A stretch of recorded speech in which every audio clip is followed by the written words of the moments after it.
आपकी स्ट्रेटजी है। एक बार देख लो, इधर बाद में बोलना। देखिए आप लोग अभी स्टेज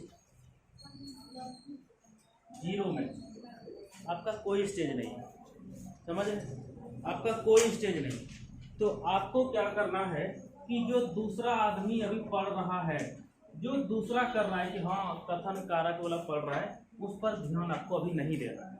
अगर उस पर आप ध्यान देंगे तो आपको क्या होगा, टेंशन कि हमको नहीं आता है, इस बात का टेंशन। आपको अभी क्या करना है, जो हम आपको थ्योरी पढ़ाएंगे वो थ्योरी, और जो आपको ऑब्जेक्टिव हम पढ़ाते हैं अभी ये वाला जीके, ये सिर्फ वन लाइनर जीके नहीं है, समझिए कि उसके साथ साथ हम आपको थ्योरी भी ले ही लेते हैं लगभग। तो एक क्वेश्चन को अगर हम पूरा एक्सप्लेन कर देते हैं तो वो थ्योरी के समय में ही आ गया, वैसा ही आ जाता है।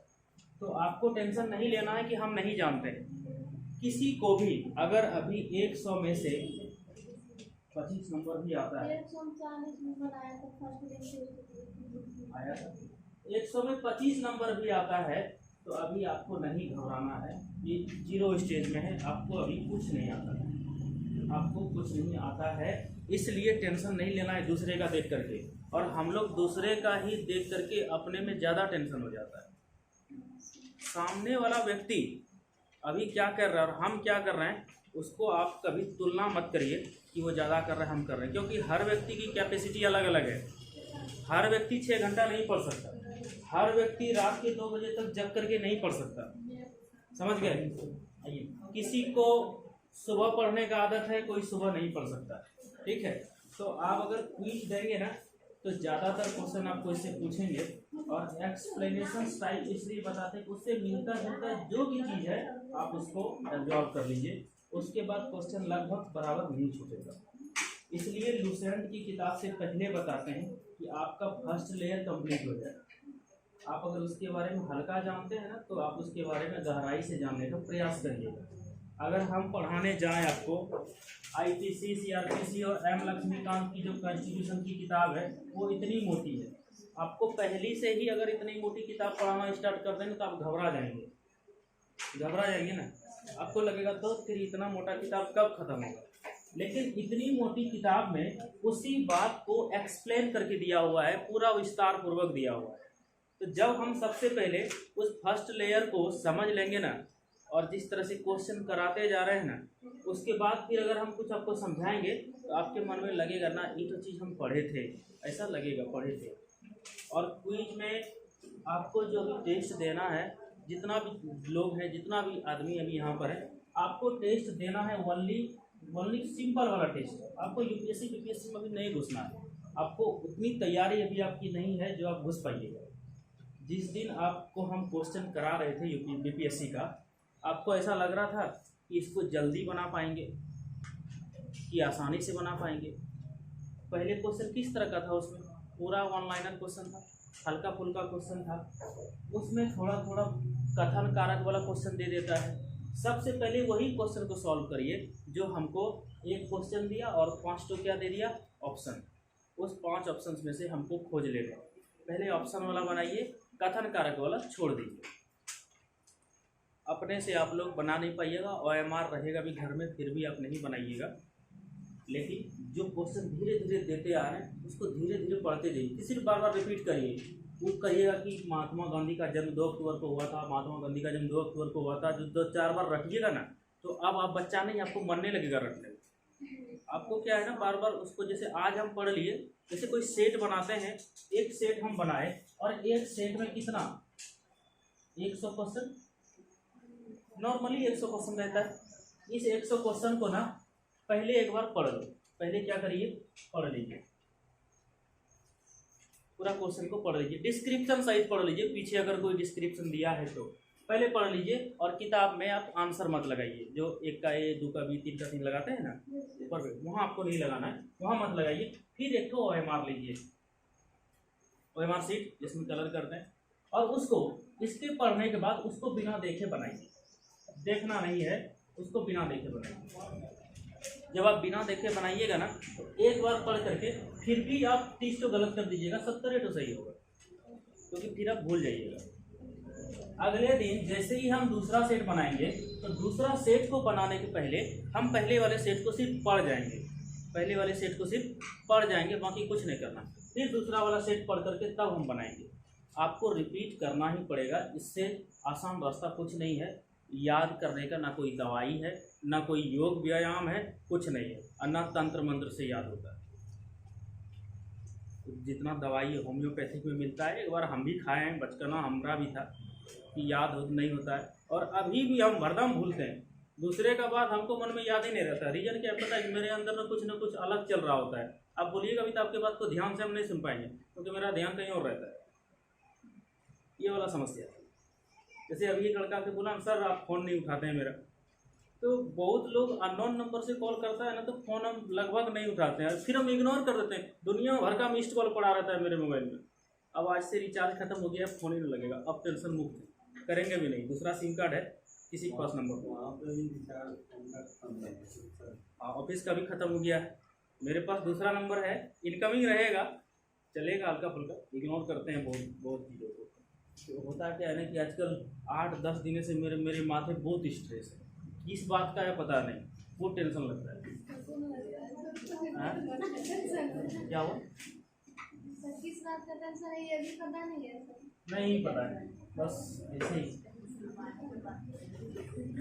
देखो हम अपने आप में थोड़ा फील करते हैं, जब आप किसी आंतरिक टेंशन, आंतरिक तनाव में रहिएगा ना, तो आपके चेहरे पर खिंचाव होने लगता है।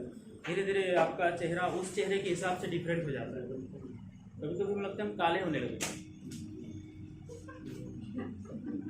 फेयर लवली भी काम नहीं करता है मेरा।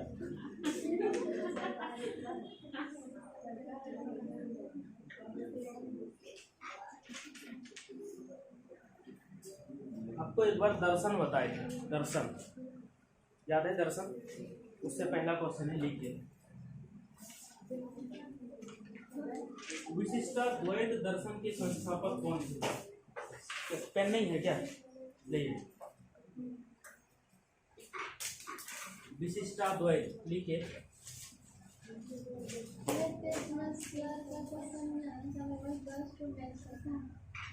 क्या बोले? रोज टेस्ट देते हैं ना, यहाँ का क्वेश्चन लगभग 10 तो रहता है। हाँ करेगा ही। विशिष्टाद्वैत दर्शन के संस्थापक कौन थे?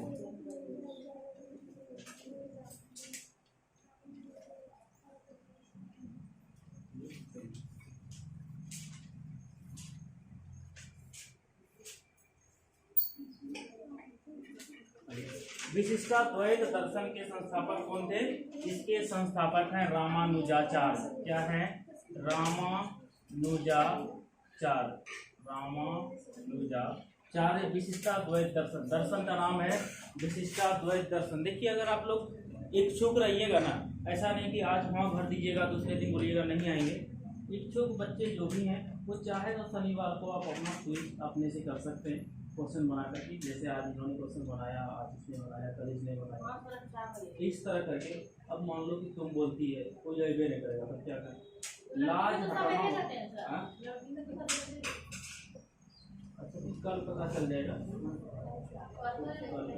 कल पता चल जाएगा। ये टाइम वही टाइम रहेगा। आपका अगर टेस्ट होना होगा या आप क्विज करना चाहेंगे तो आप अपने अकॉर्डिंग जिसके पास पर्याप्त समय होगा एक वैसा समय रख दिया जाएगा, आप लोग कर लीजिएगा, ठीक है? क्विज करिए। क्विज करने से क्या होता है ना, तो आपका कॉन्फिडेंस बढ़ता है, पूछिए हम जवाब दे पाएंगे, समझ गए? तो आपको याद होगा, पूछिएगा। और आप क्या दिक्कत है, 4 दिन गलत होगा, 10 दिन गलत होगा, राखी 2 दिन स्कूटी नहीं चला पाइएगा, 7वें 8वें दिन तो आपको आया होगा। अब देखो स्पीड से चलती है, पहले 2-4 बार गिरी होगी, पैर हाथ एकदम तोड़ ली होगी, नहीं टूटा है? मचा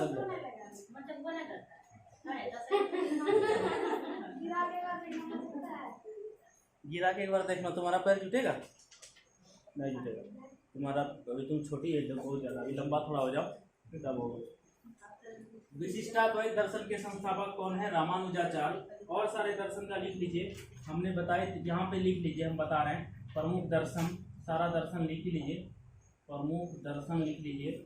और संस्थापक लिख लीजिए, जो बचा खुचा है उसको आप लिख लीजिए। प्रमुख दर्शन और संस्थापक एक लिख लीजिए आप। द्वैतवाद, इसका क्या बताए थे? द्वैतवाद। द्वैतवाद के जो संस्थापक हैं वो है माधवाचार्य। क्या है? माधवाचार्य। माधवाचार्य द्वैतवाद के संस्थापक हैं माधवाचार्य। दूसरा लिख लीजिए, सांख्य दर्शन के कौन है? नहीं बताए थे पहले? सांख्य दर्शन के कौन है? कपिल। सांख्य दर्शन के कपिल हैं। तीसरा नंबर लिखिए, न्याय दर्शन के कौन है? न्याय दर्शन के कौन है? गौतम, महर्षि गौतम। 4 नंबर लिख लीजिए, वैशेषिक दर्शन के कौन है? वैशेषिक दर्शन के कौन है? महर्षि कणाद, या क्या बोलते हैं, उलूक। दोनों लिख लीजिए, ठीक है। 5वां नंबर लिखिए, उत्तर मीमांसा के कौन है? उत्तर मीमांसा। उत्तर मीमांसा और दक्षिण मीमांसा, पूर्व मीमांसा का बताओ। पूर्व मीमांसा कौन है? उत्तर मीमांसा का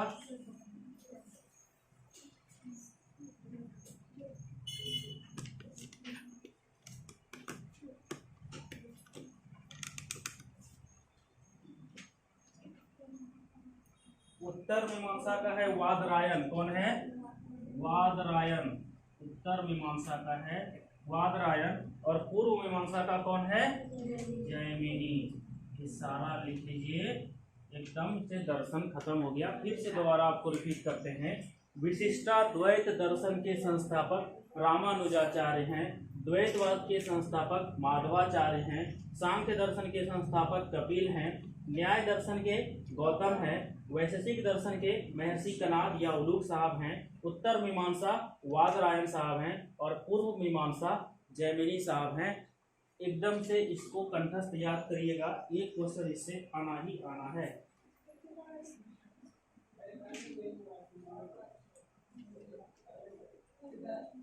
सरदार वल्लभ भाई पटेल का संबंध किस स्थान से है? किस स्थान से है? सरदार वल्लभ भाई पटेल का संबंध किस स्थान से है? बारदोली। कहाँ से है? बारदोली। और इनको सरदार की उपाधि किसने दी थी? बारदोली की महिलाओं ने दी थी सरदार पटेल की उपाधि। और भारत के क्या थे ये? पहले कौन थे भैया? कौन मंत्री? गृह मंत्री। मिटा दे इधर, नहीं बोलो अभी।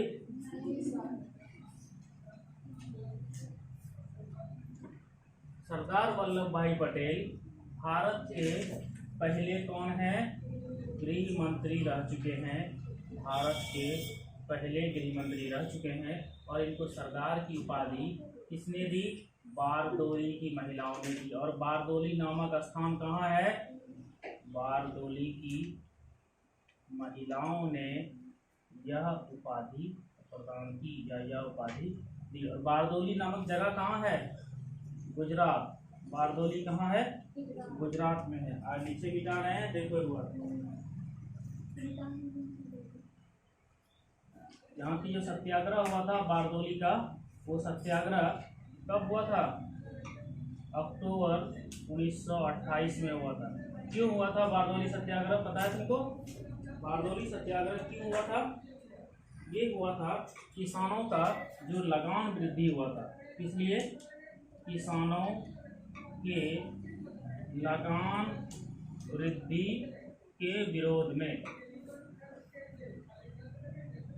ये सत्याग्रह हुआ था। देखिए क्वेश्चन पूछता कैसे है, आपको जैसे उलझाता है।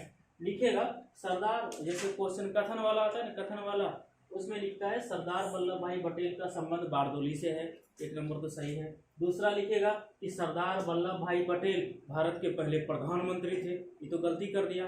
तीसरा लिखेगा सरदार की उपाधि वल्लभ भाई पटेल को बारदोली की महिलाओं ने दी, 2 तो सही हो गया।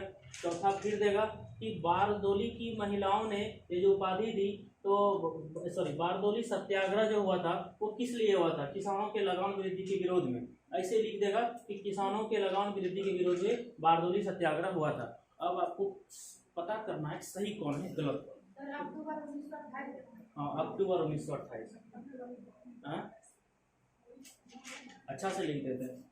तुम लोग उसमें भी जो है ना बोलने लगेंगे ये सब क्या लिखिए। अब ठीक है, आगे का क्वेश्चन लिखो।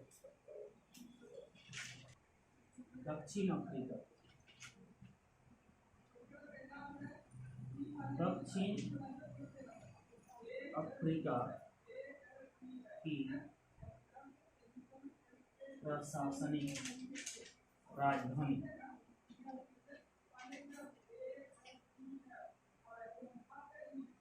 कौन सी? दक्षिण अफ्रीका की जो प्रशासनिक राजधानी है वो है प्रिटोरिया। कहाँ है? प्रिटोरिया। आंसर लिखिए इसका, प्रिटोरिया। आंसर लिखिए, दक्षिण अफ्रीका की प्रशासनिक राजधानी कौन सी है? प्रिटोरिया। अगर यहाँ की विधायी राजधानी पूछे आपसे कि दक्षिण अफ्रीका की विधायी राजधानी कौन सी राजधानी, विधायी राजधानी पूछे तो यहाँ की विधायी राजधानी है केप टाउन। क्या नाम है राजधानी की? Cape Town. यहाँ की विधायी राजधानी है केप टाउन। आगे आप लिखिएगा, अगर इसकी न्यायिक राजधानी आपसे पूछा जाए, न्यायिक राजधानी, न्यायिक राजधानी, इसकी न्यायिक राजधानी लिख लीजिए। इसकी न्यायिक राजधानी है ब्लॉमफोंटेन। ब्लॉमफोंटेन। क्या हुआ बोलो बोलो। क्वेश्चन, दक्षिण अफ्रीका की प्रशासनिक राजधानी कौन सी है? प्रिटोरिया। आंसर हो गया प्रिटोरिया। फिर लिखिए दक्षिण अफ्रीका की विधायी राजधानी केप टाउन। फिर लिखिए दक्षिण अफ्रीका की न्यायिक राजधानी ब्लॉमफोंटेन। आगे लिखिए, दक्षिण अफ्रीका का सबसे बड़ा नगर कौन सा है? ऊपर मिटा दें।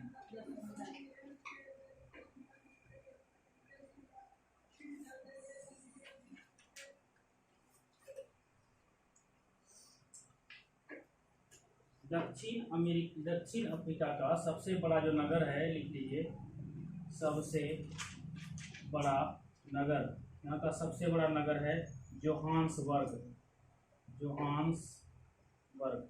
अगला क्वेश्चन लिखिएगा कि यहाँ की मुद्रा क्या है? दक्षिण अफ्रीका की मुद्रा, इसकी मुद्रा जो पैसा चलता है उसको बोलते हैं रैंड। क्या बोलते हैं? रैंड। आगे का क्वेश्चन लिखिए इसी में।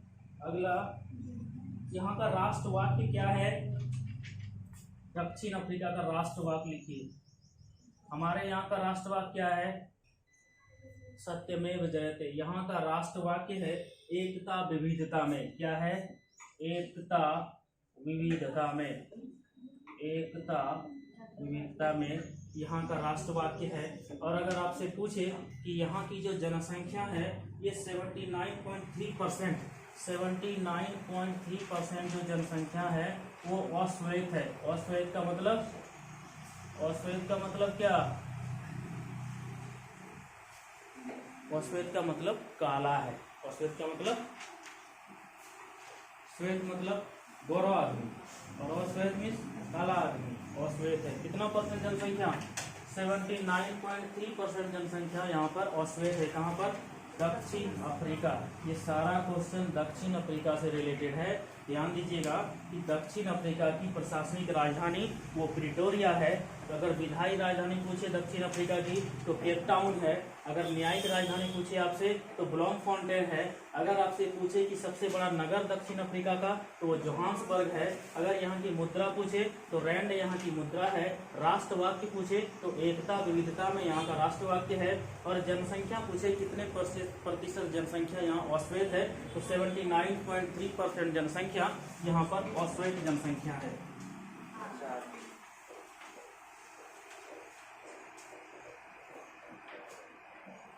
बरगद के पेड़ का वानस्पतिक नाम।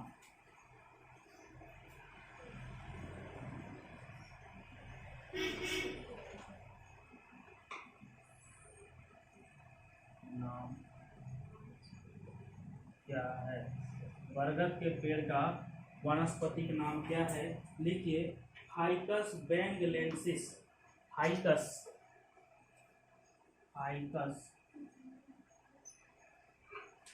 बेंगलेंसिस ये बरगद के पेड़ का वानस्पतिक नाम है। और लिख लीजिए तुलसी के पेड़ का वानस्पतिक नाम क्या होगा?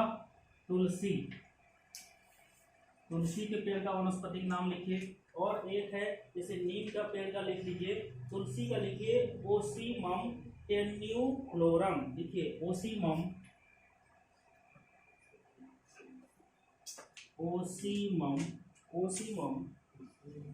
हाँ टेन्यूफ्लोरम।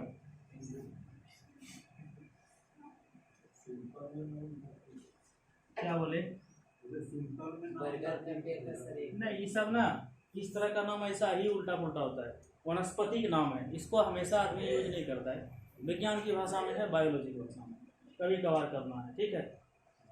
उसके बाद खिड़की लगा पर्दा गिरा। तुलसी के नाम वनस्पतिक नाम लिखो। नीम का लिखो, नीम के पेड़ का वानस्पतिक नाम लिखिए, वो है एजाडी रेक्टा इंडिका। एजाडी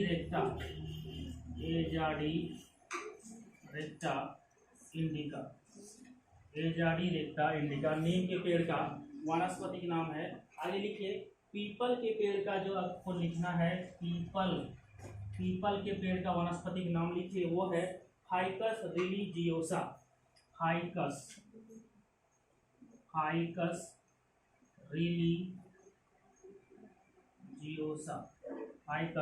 रिलीजियोसा ये वानस्पतिक नाम है। हम लोग हर दिन इसका उपयोग नहीं करते हैं। आगे लिखिएगा अगला क्वेश्चन 5 नंबर। क्वेश्चन नंबर 5, व्यपगत का सिद्धांत नीति किसने तैयार किया था? व्यपगत का सिद्धांत नीति किसने तैयार किया था? किसने तैयार किया था?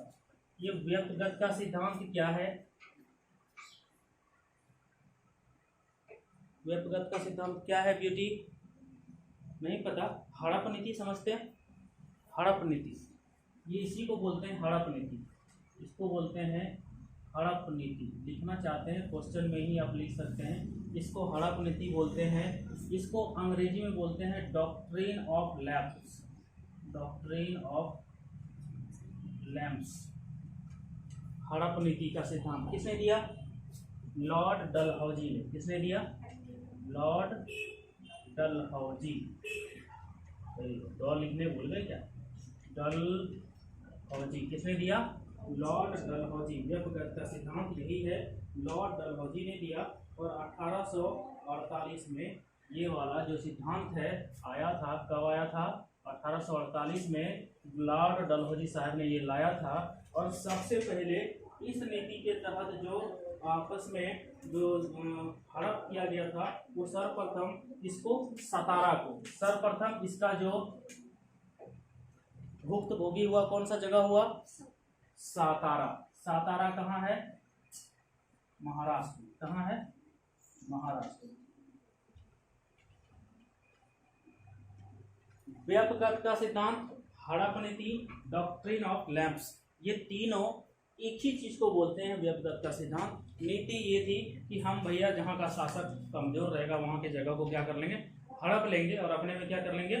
मिला लेंगे। खत्म। सबसे पहले इसका भुक्तभोगी कौन बना? सातारा, महाराष्ट्र, 1948। क्या रे? ऊपर वाला घर। व्यपगत का सिद्धांत नीति किसने तैयार किया था? आंसर है लॉर्ड डलहौजी। आंसर हम यहाँ लिखते हैं इस जगह तीर लगा करके। बाकी जो इसका हम लिखते हैं ना, ये इधर उधर तीर लगा करके लिख देते हैं। आंसर हम इसी जगह लिखते हैं, ठीक है? कोई दिक्कत नहीं ना होता है। आगे लिखो, दहेज प्रतिषेध अधिनियम कब लागू किया गया था? दहेज प्रतिषेध अधिनियम कब लागू किया गया था? कब लागू किया गया था? इसका आप आंसर लिखिए। दहेज प्रतिषेध अधिनियम 1961 में, कब? 1961 में लागू किया गया था। 1961 में लागू किया गया था दहेज प्रतिषेध अधिनियम। और इसमें अगर आप किसी भी तरह से मारपीट करते हैं, अपनी वाइफ के साथ दहेज मांगते हैं, तो आपको 5 साल का कैद था। कितना साल? 5 साल आपको कहाँ रखेगा? जेल में। अप्लाई मत कर दीजिएगा, तो नहीं बताएंगे, यही छोड़ देते। हाँ, 5 साल की क्या है? कैद है। 5 साल का कैद या जुर्माना लगाएगा 15,000 के आसपास, ठीक है। और वाइफ जो पैसा मांगेगी, अगर नौकरी करते हैं तो अलग से देना पड़ेगा, समझ गए? हाँ, बहुत पावरफुल होता है वो आदमी। जब तक भैया माँ बाप के घर में है तब तक पावर नहीं चलता है उनका, और जैसे ही ससुराल जाते हैं वहाँ बैटरी चार्ज हो जाता है तुरंत। दहेज प्रतिषेध अधिनियम कब लागू किया गया था? 1961 में लागू किया गया था। और अगर आपको बोले कि ये आईपीसी की किस धारा के अंतर्गत आता है? आईपीसी में है 498 ए। क्या है? 498 ए में आता है। दहेज प्रतिषेध अधिनियम ये कहता है कि ना आपको दहेज देना है और ना ही आपको दहेज लेना, ये 2 चीजें कहती हैं। अब कहिए आदर्श विवाह करिए। कैसा विवाह? आदर्श विवाह करिए, ना दहेज लीजिए और ना दहेज दीजिए। लेकिन हमारे समाज में है दहेज लीजिए और दहेज ना छोड़िए। सिर्फ ऊपर ऊपर बोलिए कि हमारा बेटी दहेज कहाँ दे, लड़का बड़ा अच्छा मिले, लेकिन भीतर भीतर बेचारा माथा दर्द हो रहा है, दे रहा वहाँ, है ना। लड़का पक्ष का क्या होता है? उधर से लड़की वाली तिलक देती है, उसी के पैसा से सोना चांदी खरीद के दे देते हैं, हो गया। पैसा आप ही का, नाम मेरा हुआ, दिल के लड़का हुआ। तो ये तो भी बोलता है सर, मतलब कि पैसा दिया तभी तो उतना, मतलब अगर कम देता है तो बोलता है कि पैसा आपका तो ये देना है, तो उतना ही होता है। नहीं देखिए बात, हो गया कितना? हाँ, मैं क्या मैटर पर जानते हैं भैया, दहेज नहीं लेना चाहिए, दहेज नहीं लेना चाहिए। लेकिन एक आदर्श विवाह के लिए होना क्या चाहिए? वो कॉम्बिनेशन बैठिए नहीं पाता है। अगर आप हाँ भर दीजिएगा कि बिना दहेज क्या करेंगे, सब तो आप ही के मतवाब दे देगा, दोनों आधा आधा खर्च कर लीजिए, वहाँ मिलाप नहीं हो पाता है। पता है, वहाँ पे जहाँ संबंध बनना चाहिए, संबंध में खुरापात ही आ जाता है, टूट जाता है ऐसे। और अगर दहेज ले करके होता है, देखते हैं बहुत बढ़िया होता है, धूमधाम से होता है, कोई दिक्कत नहीं है। दहेज प्रथा हमको उम्मीद नहीं है कि रुकेगा, ऊपर ऊपरी हम भी जितना बोल लें नहीं सर, रुक जाएगा धीरे धीरे, जब मतलब धीरे धीरे लव मैरिज होने लगेगा सर, अपने दहेज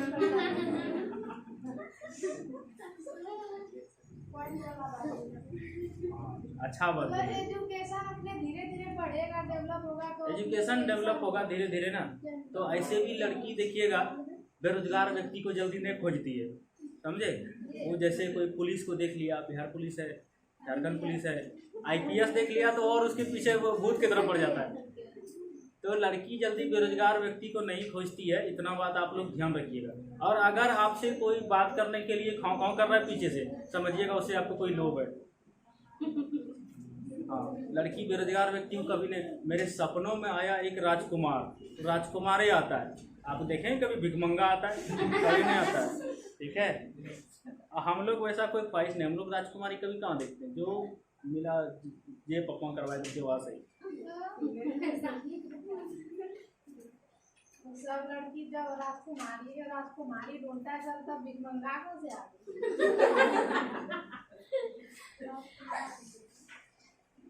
पता नहीं, हमको ऐसा एहसास हो रहा है कि दूरी जहाँ जाएगी वहाँ पता नहीं कांड काहे न हो जाएगी। हाँ सर, खैर देखो, लड़ना नहीं तुम लोग, ठीक है, जो सही बात है। थोड़ा भैया बर्दाश्त करके रह लेना, वो बढ़िया है। छोटा मोटा बात पर लड़ने से ज़्यादा अच्छा है। क्वेश्चन नंबर 7,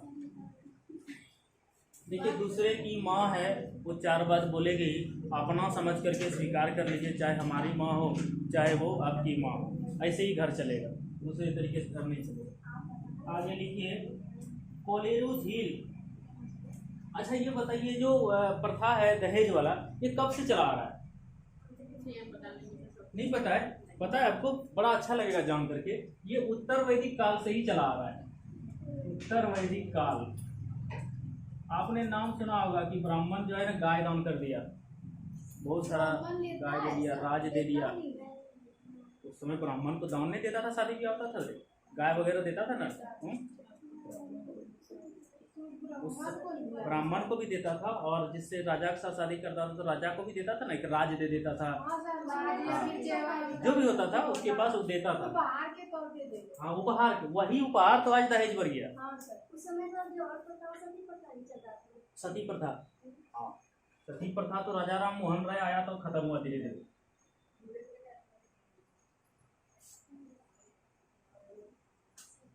चलिए आगे लिखिए, कोलेरू झील किस भारतीय राज्य में स्थित है? कोलेरू झील, कोलेरू झील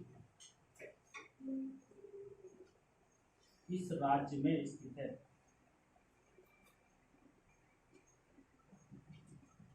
कोलेरू झील किस राज्य में स्थित है, पता है किसी को?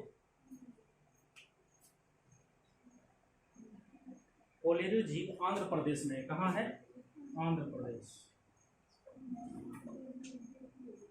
कोलेरू झील आंध्र प्रदेश में अवस्थित है। कुछ और झील लिख लीजिए, लगभग। पेरियार झील कहाँ है? पेरियार झील केरल में है। कहाँ है? केरल में। लिख लीजिए लगभग जितना झील है, कोशिश करते हैं लिखा दें। लोनार झील लिख लीजिए, लोनार झील। लोनार झील महाराष्ट्र में है। आगे लिख लीजिए, चिल्का झील कहाँ है? उड़ीसा। चिल्का झील उड़ीसा में है। उसके बाद आगे लिखिए, हुसैन सागर झील कहाँ है? हुसैन सागर झील ये आंध्र प्रदेश में है। देखना, योगी जी को जो पता चला कि हुसैन सागर नाम लिखा है, इसका नाम न बदल दे। हुसैन सागर झील। आगे लिखिए, डीडवाना झील कहाँ है? डीडवाना झील ये राजस्थान में है। डीडवाना झील ये राजस्थान में है। आगे लिखिए, लोकटक झील कहाँ है? लोकटक झील ये आपको मिलेगा मणिपुर में। कहाँ मिलेगा? मणिपुर। आगे लिखिएगा, पुलिकट झील कहाँ है? तमिलनाडु। पुलिकट झील, पुलिकट झील कहाँ है? तमिलनाडु। तमिलनाडु, पुलिकट झील तमिलनाडु में है। एक लास्ट झील लिख लीजिए, खुरपाताल झील। खुरपाताल, खुरपाताल झील ये कहाँ है? उत्तराखंड में। उत्तराखंड। देखिए कैट हो गया। कोलेरू झील किस राज्य में स्थित है? आंध्र प्रदेश। पेरियार झील केरल। लोनार झील महाराष्ट्र। चिल्का झील उड़ीसा। हुसैन सागर झील आंध्र प्रदेश। डीडवाना झील राजस्थान। लोकटक झील मणिपुर। पुलिकट झील तमिलनाडु। खुरपाताल झील उत्तराखंड।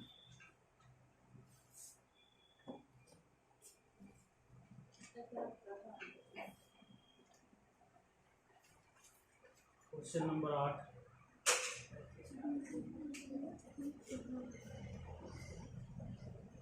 गदर पार्टी की स्थापना कब की गई?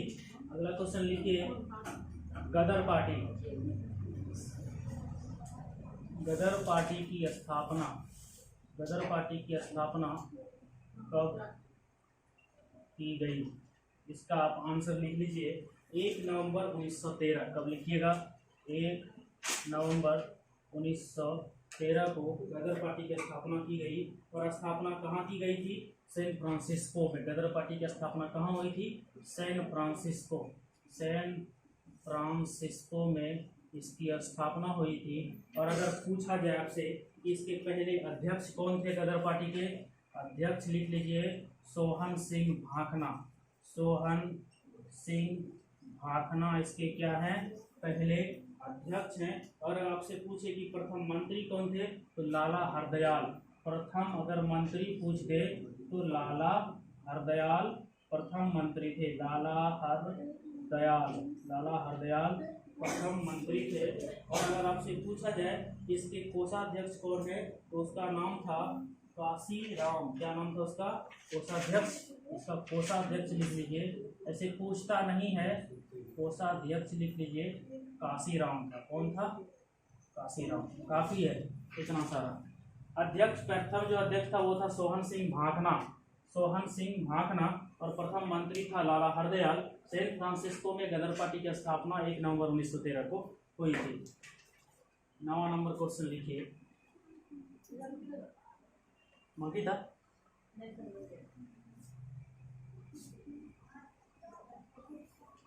Question number 9।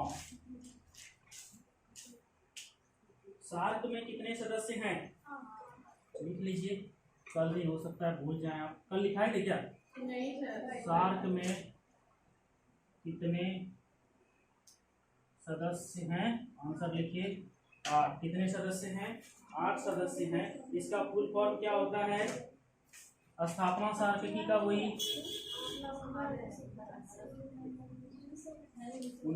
कब हुई? 1985। कब? 8 दिसंबर 1985 को इसकी स्थापना हुई सार्क की। और इसका मुख्यालय कहाँ है? मुख्यालय है काठमांडू। और काठमांडू कहाँ है? नेपाल की राजधानी है काठमांडू। चलिए लिख लीजिए। और सवाल और पूछ दे कि इसमें से भी जो 8वां देश है, 8वां सदस्य वो कौन है? 8वां सदस्य कौन है इसका? अफगानिस्तान। कौन है? अफगानिस्तान इसका 8वां सदस्य एवं नवीनतम सदस्य। अगर नवीनतम सदस्य बोले तो भी अफगानिस्तान और 8वां सदस्य बोले तो भी अफगानिस्तान। चलिए कहाँ ये रे? 1913। ये 1913 है। सर वो सैन फ्रांसिस्को क्या लिखते हैं? सैन फ्रांसिस्को में ही गदर पार्टी की स्थापना हुई। सैन फ्रांसिस्को भारत में नहीं है। चलिए 9 नंबर हो गया। फुल फॉर्म याद है किसको? नहीं याद है? खोजिएगा, हम लिख देते हैं। फुल फॉर्म खोजना है। फुल फॉर्म खोजो। नहीं खोजिएगा, नहीं मिलेगा। इसका फुल फॉर्म होता है the south Asian association for regional cooperation. The south Asian association for regional corporation इसका फुल फॉर्म होता है। अपने से आप लिख लीजिएगा, नहीं बताएंगे बार बार क्या है।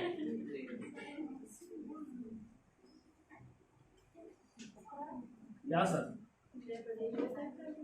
हाँ देखो फुसक के मत बोलो, जोर से बोलना है। जो बोलो एक बार में बोलो। जोर से बोलती कि सर नहीं मिटाइए, अभी तुरंत नहीं मिटाते। क्या नहीं लिखना बोली थी ये बताओ, क्या बोली थी? एक चीज छूट गया। तुम्हारा नहीं हो तो हम तुमको एक बार बोलना सर अभी रुक जाइएगा, मिटाइएगा। क्वेश्चन बना के लिखेगी, क्या लिखती इस तरह याद नहीं होगा। उसी तरह टांगूर मंगूर खींचो, याद हो जाएगा। लीजिए सर।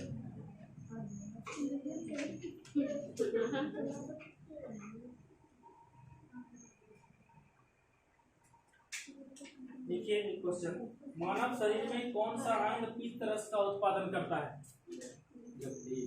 मानव शरीर में कौन सा अंग पित्त रस का उत्पादन करता है?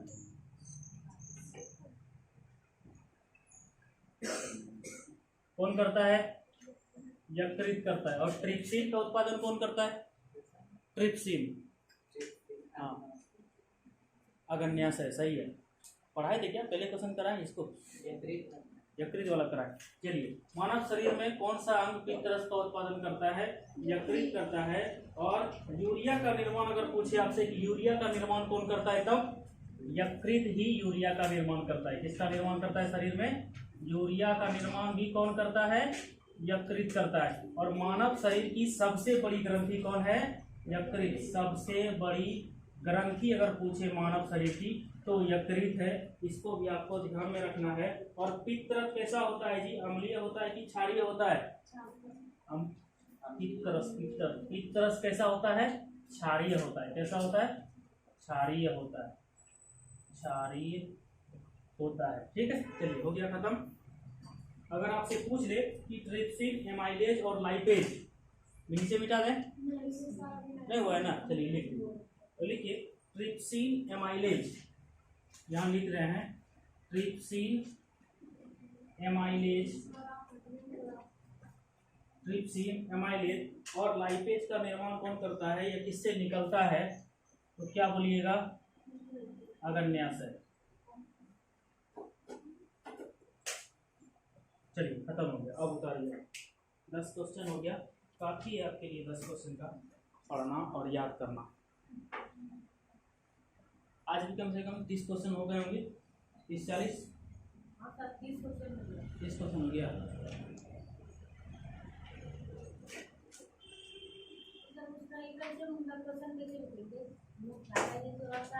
सार्क का मुख्यालय कहाँ है? काठमांडू।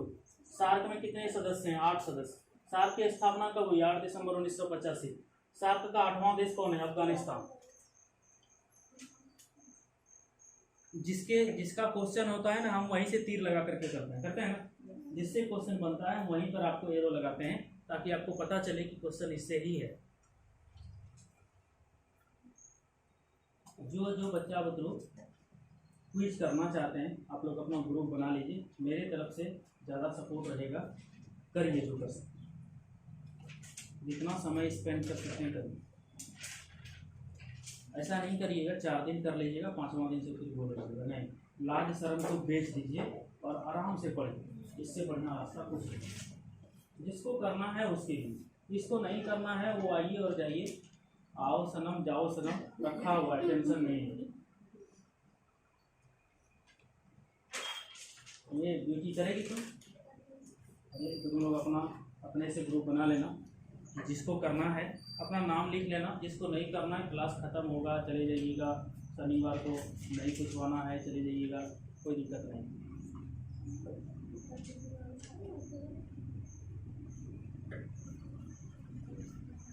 देखिए अब वो कहानी ख़त्म हो गया कि लड़की का बुद्धि घुटनों में होता है। अब ये लोग का दिमाग में आ गया है। अब हम लोग का घुटनों में चला गया, ये लोग का माथा में चला गया, समझे? हाँ, इसीलिए लड़की है सब IAS बन रही है, हम लोग नहीं बन पा रहे। सब नहीं बन पाती है। अब जिसको नहीं इच्छा पढ़ने का वो तो नहीं बनती है, लेकिन कम से कम लड़की में जुनून है धीरे धीरे। जुनून भी उसका भी रीजन हम ही लोग हैं, बड्डी मार के पीछे होंगे।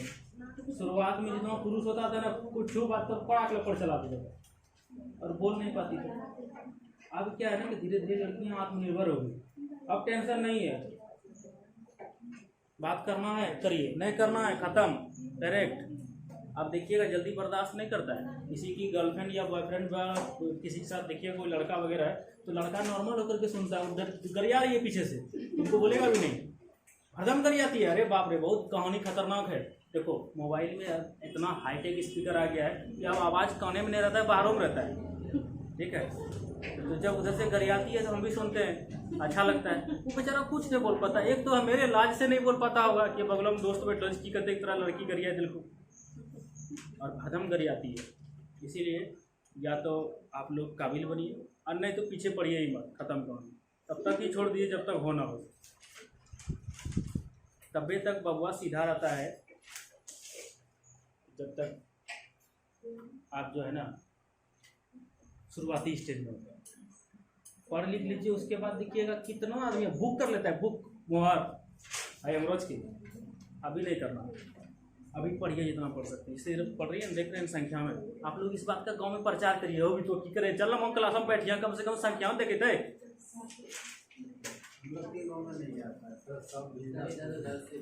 मान लीजिए कहीं है कोई आपका दोस्ते बिजनेस करना, जिनका बिजनेस चलते आ रहे, बिजनेस करिए। पैसा कमाना अलग मैटर है, चलते आ रहा है।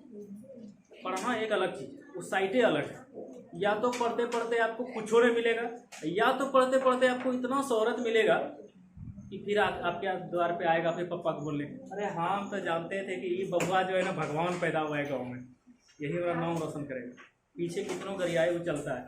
यही तो एक्चुअली डिमेरिट है पढ़ाई में। अगर रेगुलरिटी है तो कुछ हो जाता है, अगर रेगुलरिटी नहीं है तब फिर कुछ नहीं होता है, समझे। और ये लोग के ऊपर उतना कोई रिस्पॉन्सिबिलिटी नहीं होता है, ये बात मानिए। हमारे ऊपर थोड़ा होता भी है, फिर भी ज़बरदस्ती पड़ी है। चलिए हो गया ना ख़त्म। जिसका क्लास है जाके कर लीजिए। मिलते हैं अगले दिन। रुचि याद कर लेना, कल के समय में पूछेंगे फिर से, हम रिपीट कर रहे हैं, परसों नहीं कल। जितना कुछ क्वेश्चन हम लिखा चुके हैं शुरू से आज तक, कहीं से भी पूछ सकते हैं, उसमें कुछ नहीं चलेगा सर हम नहीं पढ़े थे। आपको पढ़ के आना है, यूट्यूब से पढ़िए, चाहे आप जहाँ से पढ़ के आइए। खत्म। देखते हैं कल कितना संख्या रहता है, अभी रिकॉर्ड हो रहा है ना।